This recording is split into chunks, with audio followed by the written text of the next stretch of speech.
அது எப்படி? நான் சொன்னது சரி?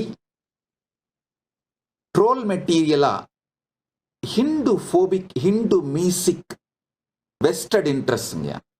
இந்து மதத்தின் மீது மிகப்பெரிய வெறுப்பும், அதை எவ்வாறாவது அழித்தே தீர வேண்டும் என்கின்ற கும்பல் செய்கின்ற வெறுப்பு, ஹேட் ஸ்பீச், வெறுப்பு பேச்சும் அவர்களுடைய தாக்குதலும் தான் நான் சொன்னது பொய்ன்ற மாதிரி நிரூபிக்க முயற்சித்தார்கள்.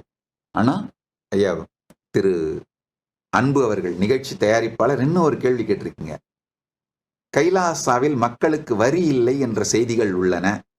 வரி இல்லாமல் ஒரு நாட்டிற்கான நீடித்த நிலைத்த பொருளாதாரத்தை உருவாக்க முடியுமா? அடுத்து, அனைவருக்கும் உணவு தங்கும் இடம் கைலாசாவில் இலவசம் என்று செய்தி உள்ளது. உணவு உறைவிடம் இலவசமாக கிடைக்கும் பொழுது தனி மனித வாழ்வில் உயர்வு, தனிநபர் பொருளாதார உயர்வு என்பது இல்லாமல் போய்விடாதா? எப்போதும் உணவு உறைவிடத்திற்காகவும் ஒருவரை மற்றொருவர் சார்ந்திருக்கும் நிலை ஏற்படுமே. இந்த 2 கேள்விகளுக்குமே ஒரு அடிப்படையான சத்தியத்தை சொல்வதன் மூலமா விடை கொடுத்துறாங்க. அதாவது